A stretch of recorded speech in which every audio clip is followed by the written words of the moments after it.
Mu Kisenyi III mwe muli zooni eyitibwa Luzige, ng'eno mwe muli omuzigiti ab'ebyokwerinda gwe baalumbye ku nkomerero ya Ssabbiiti ewedde. Okusinziira ku poliisi, abantu 2 be battiddwa mu kanyoolagano kano, 36 baakwatiddwa, 112 ne banunulwa. Abakulembeze mu kitundu kino batutegeezezza nga bwe baali beekengera edda ebibadde bigenda mu maaso mu kifo kino. Olwaleero tuzeeyo mu kifo kino okwagala okumanya abantu abaalumbiddwa babadde bajjawo ddi, beeyisa batya era abantu kika ki. Abatuuze bagamba nti embeera z'ababadde mu kifo kino zibadde nzibuzibu. Abagutaddewo nga baki nga bavubuka, era abavubuka abo sijja kulimba nti ojja kusanga abagoberezi baabwe nga mulimu abantu abakulu. Ssentebe wa LC2 wa Kisenyi III, Hassan Kiberu, n'avunaanyizibwa ku byokwerinda by'ekitundu Aruna Ssegawa batubuulidde nti omuzigiti guno gwatandika ng'omuzigiti gwa bulijjo mu mwaka gwa 2011 kyokka mu 2014 ebintu byakyuka. Bagamba abamu ku bakulembeze b'omuzigiti guno baakulira mu kitundu kino. Ettaka kwe gutudde lyabaweebwa omuntu ategeerekese nga Ibrahim Kimera, ng'ono tutegeezeddwa nti yafa ku Lwokutaano era n'aziikibwa, so ng'ekiro ab'ebyokwerinda lwe baalumba omuzigiti. Kuba Kimera bw'aba yafudde ku Lwokutaano bamuziikawo ekiro ssaawa 3 kino ne kigwawo. Ffe abamu bikyatulemye okutegeera obulungi.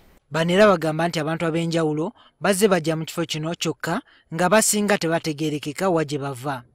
Ate kati nageza okulya nti abamu be baakotte mulimu abasirikale 2 aba UPDF. Kati ekyo nabadde nkisuubira okuba kubirawo kye nabadde sisuubira ge majambiya ge nnalabye obungi bwago. Abakulembeze bano bagamba nti emirundi mingi abatuuze mu kitundu ky'e Luzige bazze beekubira enduulu olw'ebikolwa ebibadde bigenda mu maaso mu kifo kino, kyokka nga waliwo abakungu okuva mu gavumenti ababadde babamalamu amaanyi ag'okwongerayo ensonga zino. Tulaba nze bansindikiddeko wano abantu abaweze nga baba buseti awuseeyo. Najja nakukubira akasimu nagajja nakusinkana ne musiiba nga mutambula, naggulira ekyemisana ne mukirya. Nakubuuza naye ddala ani nannyini wano? Nti omuntu wano nannyini wano nze gwe mmanyi Kimera. Ono Kimera waffe, ono waffe wa Isirayiri. Tugende tumusinkane, tujja kumulaba tumubuuze bino biki. Bwagenda emyezi ne gyekulungulula. Kigambibwa omuzigiti guno gubadde gukulemberwa Abdulrahman Faizo, kyokka ng'ono amaze ebbanga eriweza emyezi 4 nga talabikako. Ono kigambibwa nti adde akozesa omuzindaalo gw'omuzigiti guno okuvumirira buli kimu okuli abakulembeze ssaako n'okutiisatiisa abo abadde bawakanya ebintu byabwe. Ne bamugamba tugenda kukuba embooko 14 naye nga bw'oli mu nkulu wano tugenda kukuba 7. Era baaze mukubira ku muzindaalo ng'omuntu wagiwulira cwa ku muzindaalo cwa era ne bamuwa ekibonerezo. Kigambibwa nti wadde enjigiriza yaabwe ebadde y'Abasiraamu ate babadde basosola Abasiraamu abalala.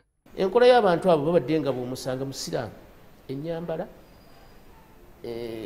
eyandibadde ensaala kugamba wandirabye nti ekifaananyi kyaki naye ng'ebikolwa byabwe byawukana ku Busiraamu. Abantu betusobodde okwogerako nabo okubadde n'ab'eŋŋanda za Kimera agambibwa okubawa ettaka batubuulidde nti ekifo kino tekibadde kyangu kyakutuukamu era nga buli akiyingira alina okukeberwa so nga batakkiririza mu ndowooza zaabwe kizibu okuyingirayo.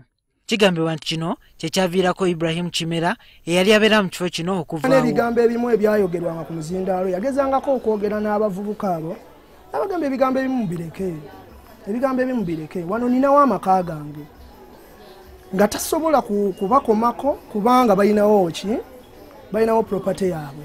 Mabega eri balabika nga bajja ne bamusinga amaanyi naba nga takyalinawo sse yonna era nkakasa kyamuwaliriza okuvaawo.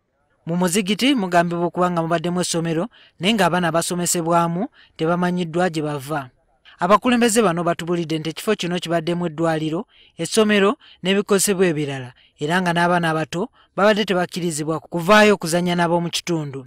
Babadde n'eddagala erya buli kika. Bino mpima presa, mpima sukaali, simanyi bambuto, simanyi yazadde, bumizaani ebiki.